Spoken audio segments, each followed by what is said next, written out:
کہ جس کو دیکھ کر لوگوں نے کہا کہ یہ تو گئے، شہید ہو گئے۔ کہتے ہیں کہ جب ایسی حالت ہوئی تو پھر میں نبی کریم صلی اللہ علیہ وسلم کی خدمت میں حاضر ہوا تھا، اور نبی کریم صلی اللہ علیہ وسلم نے میری اس ٹانگ پر 3 بار دم فرمایا تھا۔ حدیث کے الفاظ یہ ہیں فَنَفَثَ فِيهِ 3 نفثات، نبی کریم نے 3 بار میری ٹانگ پر پھونک مار دی تھی۔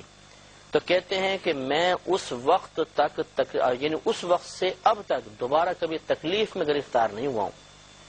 تو اندازہ فرمائیں کہ یہ حدیث اصل ہے اس بات کی کہ جو اکابرین بزرگان دین بچوں پہ کچھ کلام پڑھ کے دم کرتے ہیں، پانی پہ دم کرتے ہیں، مریض پر دم کیا جاتا ہے، تو معاذ اللہ یہ دم کرنا کوئی شرک نہیں ہے، یہ تو نبی کریم صلی اللہ علیہ وسلم کی سنت کریمہ ہے۔ اور اس پھونکے مبارکہ کی برکت آپ دیکھیے کہ کوئی دوا استعمال نہیں ہو رہی، کوئی پٹی نہیں لگائی جا رہی، کوئی اور لکڑی وغیرہ لگا کر اس گوشت کو اپنے مقام پر جمایا نہیں جا رہا، بلکہ رحمت کونین صلی اللہ علیہ وسلم 3 بار پھونک مارتے ہیں اور پاؤں بالکل درست ہو جاتا ہے، اور پھر کبھی تکلیف نہیں ہوئی۔ کہتے ہیں آج تک مجھے دوبارہ تکلیف نہیں ہوئی ہے۔ یہ ہے کمال مصطفیٰ صلی اللہ علیہ وسلم۔ اور میں گزارش کروں گا کہ ذرا سا غور فرمائیے کہ رحمت کونین صلی اللہ علیہ وسلم کا حضرت سلمہ بن اکوع رضی اللہ تعالی عنہ کی اس پریشانی کو دور کرنا، یہ ما تحت الاسباب ہے یا ما فوق الاسباب ہے؟ یعنی ایک ہوتا ہے کہ سبب کے ذریعے کسی کی مشکل دور کرنا، جیسے کوئی مریض آیا، میں نے دوائی دے دی تو دوا سے اس کا علاج ہو گیا، یہ ما تحت الاسباب مدد کرنا کہلائے گا۔ اور ایک ہوتا ہے ما فوق الاسباب، جیسے یہ ہے کہ نبی کریم صلی اللہ علیہ وسلم نے کوئی دوائی، کوئی دنیاوی ذریعہ اور سبب استعمال نہیں فرمایا، 3 بار پھونک ماری پیر ٹھیک۔ تو اس سے معلوم ہوا کہ جو اللہ تبارک و تعالیٰ کے مقرب بندے ہیں ان سے ما فوق الاسباب استمداد بھی شرعاً جائز ہے کہ ان سے یہ گزارش کی جائے۔ مثلا کوئی بیمار ہو گیا ہے، کوئی پریشان ہے، کسی کو کینسر ہو گیا ہے، کوئی اور شدید قسم کی آزمائش میں مبتلا ہے، تو ان سے بالکل دعا کروائی جا سکتی ہے، ان سے دم وغیرہ کروایا جا سکتا ہے کہ اس کی اصل حدیث پاک ہے۔ اس قسم کے نظریات آج اللہ کوئی نئے پیدا شدہ نہیں ہیں، ان کا شرک اور کفر سے کوئی تعلق نہیں ہے، یہ بالکل جائز ہیں کہ وہاں پر نبی کریم صلی اللہ علیہ وسلم جو توحید کی میں پلا رہے تھے، جو توحید کا صحیح تصور پیش فرما رہے تھے، وہ اللہ کے نبی دم فرما رہے ہیں، اور وہ موحدین صحابہ کرام علیہم رضوان جو شرک سے بالکل پاک و صاف تھے، وہ سید عالم صلی اللہ علیہ وسلم کی خدمت میں اپنی بیماری اور پریشانی کے دور کرنے کے لیے حاضر ہو رہے ہیں۔ یہ ان کا عقیدہ نہیں تھا کہ اللہ کے نبی کیا دے سکتے ہیں، ان کے پاس کیوں ہم جائیں اللہ کی بارگاہ میں عرض کرتے ہیں۔ انہوں نے کیوں نہیں اللہ کی بارگاہ میں عرض کیا یا رب کریم میری ٹانگ کو ٹھیک کر دے، لیکن نبی کی بارگاہ میں، اس لیے کہ انہیں معلوم تھا کہ نبی صلی اللہ علیہ وسلم، انبیاء علیہم السلام، اللہ تعالیٰ کے مقرب بندوں کو بڑی دولت دی گئی ہے، ان کے ہاتھ میں بڑے خزانے ہیں، وہ اسباب کے ذریعے بھی پریشانی دور کر سکتے ہیں اور بغیر کسی سبب کے بھی اللہ تعالیٰ کی عطا سے، لیکن اللہ کی عطا سے پریشانیاں، بیماریاں، مشکلیں، آفات دور کرنے پہ قدرت رکھتے ہیں۔ لہذا اس میں شرعاً کوئی حرج نہیں ہے کہ آج بھی اللہ تعالیٰ کے کسی مقرب بندے جو شریعت پر عامل ہوں، اللہ تعالیٰ کے نیک بندے ہوں، ان کی خدمت میں حاضر ہو کر اپنی پریشانی کو بیان کر کے ان کے وسیلے سے اس پریشانی کو دور کرنے کی کوشش کی جائے، شرعاً بالکل جائے۔ ایک یہ بخاری کی روایت ہے جس میں نبی کریم صلی اللہ علیہ وسلم نے ایک غیبی خبر عطا فرمائی، اور یہ غیبی خبر کا دینا بھی نبیوں کا معجزہ ہوا کرتا ہے، جیسے ہم نے آپ کو بتایا تھا۔ یہ اصل میں غزوہ موتا کا واقعہ ہے، اور یہ موتا شام کا ایک شہر ہے، یہ بزرگوں نے لکھا ہے، اور 8 ہجری کا واقعہ ہے۔ وہاں مسلمانوں کا ایک لشکر نبی کریم صلی اللہ علیہ وسلم نے بھیجا جس میں 3000 مسلمان تھے، اور ان کے مقابلے میں رومی تھے جو 1 لاکھ ہیں۔ یہ شیخ عبدالحق محدث دہلوی رحمۃ اللہ علیہ نے اشعاعات میں تفصیل ذکر فرمائی ہے کہ یہ شام کے ایک شہر موتا کے اندر واقع ہوا، 3000 مسلمان اور 1 لاکھ رومی فوجی تھے۔ تو اب یہ مقابلہ شروع ہوا، نبی کریم صلی اللہ علیہ وسلم مدینہ منورہ میں ہیں، وہاں پہ معرکہ ہو رہا ہے، لیکن سرکار صلی اللہ علیہ وسلم یہاں بیٹھ کے خبر دے رہے ہیں۔ چنانچہ حضرت انس رضی اللہ تعالی عنہ حضرت انس رضی اللہ تعالیٰ عنہ اس کی خبر دیتے ہوئے کہتے ہیں، یہ بخاری کی روایت ہے، حدیث نمبر 5634 ہے، یہ کہتے ہیں کہ نبی کریم صلی اللہ علیہ وسلم نے حضرت زید، حضرت جابر اور حضرت ابن رواحہ کی موت کی خبر لوگوں کو سنائی۔ ان کی خبر آنے سے پہلے یہ فرمایا تھا، یعنی ابھی خبر پہنچی نہیں ہے مدینے میں، سرکار سب کو بیان کر رہے ہیں کہ اب جھنڈا زید نے لیا، وہ شہید ہو گئے، پھر جعفر نے لیا، وہ بھی شہید ہو گئے، اب ابن رواحہ نے لیا، وہ بھی شہید ہو گئے، سرکار خبر دے رہے ہیں۔ اور پھر آپ کی آنکھیں اشکبار تھیں۔ پھر سرکار مدینہ صلی اللہ علیہ وسلم کی زبان اقدس سے یہ نکلا، یہاں تک کہ اب جھنڈا اللہ تعالی کی تلواروں میں سے ایک تلوار نے لے لیا ہے۔ اللہ سیف اللہ لقب دیا آپ نے، یعنی خالد بن ولید رضی اللہ تعالی عنہ نے لے لیا ہے، اور اللہ تبارک و تعالی ان کے ہاتھ پر فتح عطا فرمائے گا۔ اور فتح ہوئی، 1,00,000 رومی شکست کھا گئے، خالد بن ولید رضی اللہ تعالی عنہ کی سپہ سالاری میں فوج نے فتح حاصل کر لی۔ تو اس میں توجہ طلب بات یہ ہے کہ ہزاروں میل دور بیٹھے ہوئے نبی کریم صلی اللہ علیہ وسلم اپنے امتیوں کے احوال پر نہ صرف واقف ہیں، بلکہ بزرگوں نے یہاں تک لکھا کہ آپ بالکل اس طرح بیان کر رہے تھے جیسے آپ منظر آپ کے سامنے ہو اور آپ خبر دے رہے تھے۔ تو اس لیے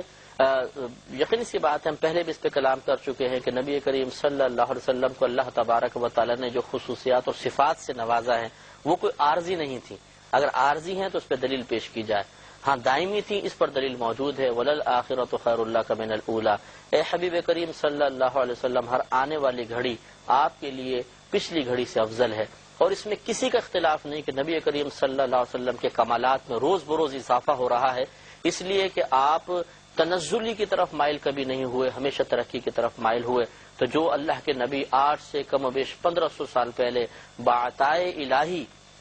ہزاروں میل دور کا ایک واقعہ اپنی آنکھوں سے ملاحظہ فرما کر اس کی غیبی خبر دے رہے ہیں، اس نبی کریم صلی اللہ علیہ وسلم کے بارے میں آج 1500 سال بعد، اور جب ان کی 1500 سال بعد کمالات میں کتنا اضافہ ہو چکے گا، اگر اس کے بارے میں یہ عقیدہ رکھا جائے کہ آپ دور سے اپنے امتی کو ملاحظہ فرما کر اس کی خبر رکھ سکتے ہیں، لیکن بات آئے الہی، تو پھر اس عقیدے میں کیا خرابی ہو سکتی ہے؟ بالکل درست عقیدہ ہے۔ حضرت ابن عباس رضی اللہ تعالی عنہ اگلی حدیث کے راوی ہیں، اور امام مسلم نے اس کو روایت کیا ہے، حدیث نمبر 5635 ہے، اور یہ غزوہ حنین کے بارے میں نبی کریم صلی اللہ علیہ وسلم کا ایک معجزہ غزوہ حنین میں جو ظاہر ہوا اس کو بیان کیا گیا ہے۔ غزوہ حنین، یہ جو حنین قبیلہ تھا، یہ لوگ بڑے تیر انداز بہت زبردست تھے۔ تو جب مسلمان وہاں پہنچے تو انہوں نے ایسی زبردست تیر اندازی کی کہ مسلمان گھبرا گئے اور ان کے قدم اکھڑ گئے، اور اس میں بہت سارے لوگ جو تھے وہ گھبرا کے پیچھے ہٹے۔ ایسا نہیں کہ بھاگ گئے تھے بلکہ پیچھے ہٹے، لیکن نبی کریم صلی اللہ علیہ وسلم کی جرأت اور آپ کی ہمت اور شجاعت بہت زیادہ تھی کہ سب پیچھے ہٹے اور سرکار آگے بڑھ رہے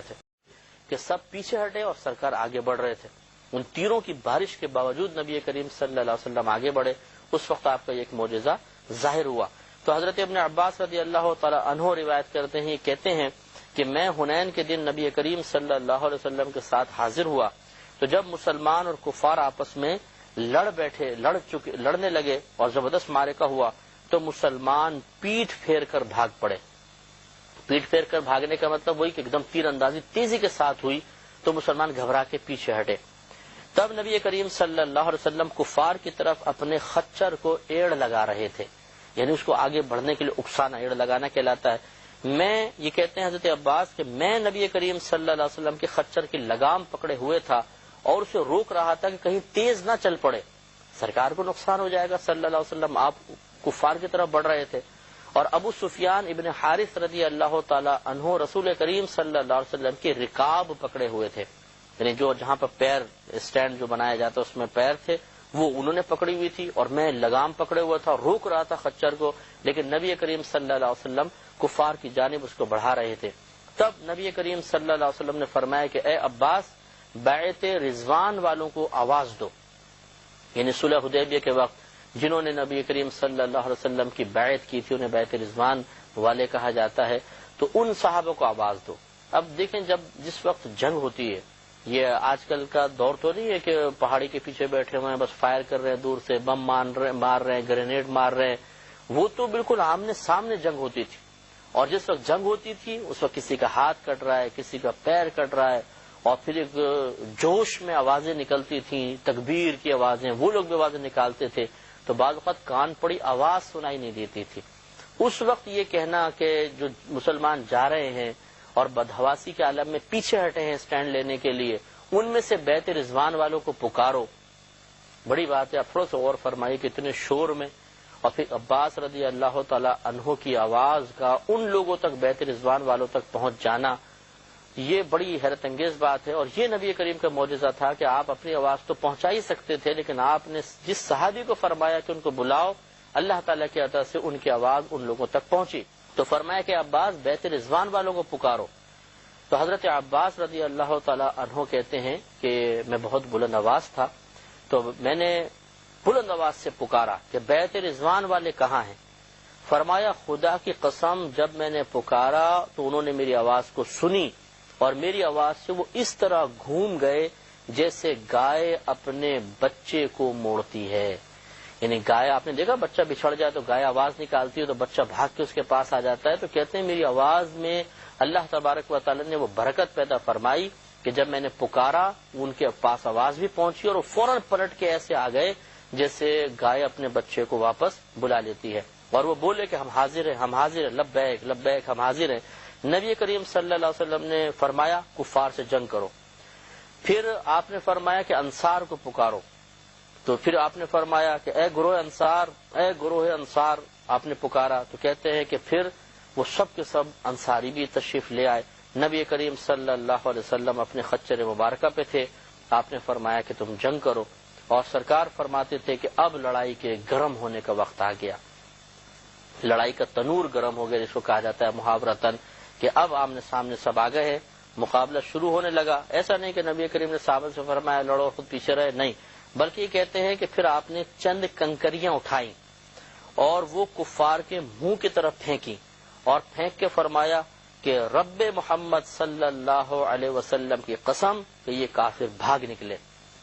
سرکار نے وہ کنکریاں پھینکی، اللہ کے حکم سے پھینکی، اور وہ کفار کو جا کے لگی اور وہ کایا پلٹ گئی۔ سرکار نے فرمایا رب محمد کی قسم کہ یہ نکل گئے۔ راوی کہتے ہیں کہ خدا کی قسم کہ اس کے بعد نبی کریم نے جب پھینکی، کنکریاں پھینکی، تو میں نے دیکھا کہ وہ کنکریاں ایسے جا کر لگیں جیسے تیز دھار والی کوئی چیز لگتی ہے، اور ان کفار کا معاملہ ذلت والا ہو گیا، ان کے قدم اکھڑ گئے اور وہ شکست کا شکار ہو گئے۔ تو دیکھیے اس کا مطلب یہ ہوا کہ سرکار کا بلانا یہ صحابہ کرام کو سعادت عطا فرمانا تھا، ان کے درجات کی بلندی کا سامان کرنا تھا، ورنہ چاہتے تو نہ بلاتے، کنکریاں لے کے ویسے ہی پھینک دیتے، کفار مر جاتے، اور یہ صحابہ کرام کو لے کے نہ جاتے، تنہا چلے جاتے، کنکریاں پھینکتے، سب معاملہ ہو جاتا۔ لیکن بہت سی اللہ تبارک و تعالیٰ کی مشیت ہوتی ہے، حکمت ہوتی ہے۔ نبی کریم صلی اللہ علیہ وسلم اللہ کے حکم سے صحابہ کرام کو باقاعدہ لے کر گئے تاکہ آپ کو سعادتیں حاصل ہوں، کچھ زخمی ہوں، کچھ جن کی شہادت لکھی ہوئی تھی ان کو شہادت حاصل ہو، زخمی اس سے صبر کریں گے، ان کے درجات کی بلندی کا سامان ہوگا، اور اس طرح جہاد میں شرکت کی برکت سے اللہ تبارک و تعالیٰ کی رضا حاصل ہوگی۔ بہت ساری حکمتیں اور اس میں مصلحتیں پوشیدہ تھیں، لیکن رحمت کونین صلی اللہ علیہ وسلم کی اللہ کے عطا سے قدرت کا معاملہ دیکھیے کہ کنکر پھینکے تو ان کو جا کے لگے اور ان کے قدم اکھڑ گئے۔ اس سے معلوم ہوا کہ نبی کریم صلی اللہ علیہ وسلم ایک اللہ تبارک و تعالیٰ کی مشیت کی تکمیل چاہتے ہیں کہ اللہ کی مرضی ہے تو ایسا ہوگا کہ وہ صحابہ بھی آئیں گے، جنگ بھی ہوگی، ورنہ اگر چاہیں تو اللہ تعالیٰ کے عطا سے صرف کنکری پھینک کر لاکھوں ہزاروں کفار کے قدم اکھاڑ سکتے ہیں، اتنی اللہ نے آپ کو قدرت سے نوازا تھا۔ ایک اور اسی طرح کی روایت ہے جو غزوہ حنین کے بارے میں ہی ہے، اور اس کے راوی ہیں حضرت ابو اسحاق رضی اللہ تعالی عنہ، اور یہ روایت ہے بخاری کی روایت ہے، اور اس میں تقریباً یہ 5636ویں حدیث پاک ہے۔ یہ کہتے ہیں مسلم نے بھی کچھ الفاظ بدل کر اس کو نقل کیا ہے۔ حضرت ابو اسحاق رضی اللہ تعالیٰ عنہ سے روایت کہتے ہیں کہ کسی نے حضرت برا رضی اللہ تعالیٰ عنہ سے کہہ دیا کہ ابو عمارہ تم حنین کے دن بھاگ گئے تھے؟ تو فرمایا کہ نہیں، خدا کی قسم نبی کریم صلی اللہ علیہ وسلم نے پیٹھ نہیں پھیری، یعنی انہوں نے مطلقاً کہا، اس شخص نے طنز کرتے ہو تم مسلمان بھاگ گئے تھے؟ کہا کہ نہیں، نبی کریم صلی اللہ علیہ وسلم نے پیٹھ نہیں پھیری، لیکن نبی کریم صلی اللہ علیہ وسلم کے نوجوان صحابہ اس طرح گئے تھے کہ ان کے پاس بہت سے ہتھیار نہیں تھے، یعنی وجہ بتا رہے ہیں کہ اصل مسئلہ یہ تھا کہ سرکار کے بہت سے نوجوان صحابہ گئے تھے، ان کے پاس زیادہ ہتھیار نہیں تھے، اور جس قوم سے وہ ملے وہ تیر انداز قوم تھی، کوئی تیر زمین پر نہ گرتا تھا، لیکن وہ مسلمان کو زخمی کر دیتا تھا، یعنی بڑے ماہر تیر انداز تھے، جو تیر پھینکتے تھے وہ مسلمانوں کو آ کے لگتا تھا، ان کے تیر خطا نہیں کرتے تھے۔ تب وہ نبی کریم صلی اللہ علیہ وسلم کی طرف بڑھے، اور نبی کریم صلی اللہ علیہ وسلم سفید خچر پر سوار تھے، اور حضرت ابو سفیان بن حارث رضی اللہ تعالیٰ عنہ آپ کے خچر کو کھینچ رہے تھے۔ تب رحمت کونین صلی اللہ علیہ وسلم اس خچر سے نیچے اترے اور آپ نے فتح کی دعا کی اور فرمایا، یہ ایک شعر نہیں تھا، فی البدی نبی کریم کے زبان سے نکلا کہ انا النبی لا کذب انا ابن عبد المطلب، میں نبی ہوں، میں جھوٹ نہیں کہتا ہوں، اور میں عبد المطلب کا بیٹا ہوں۔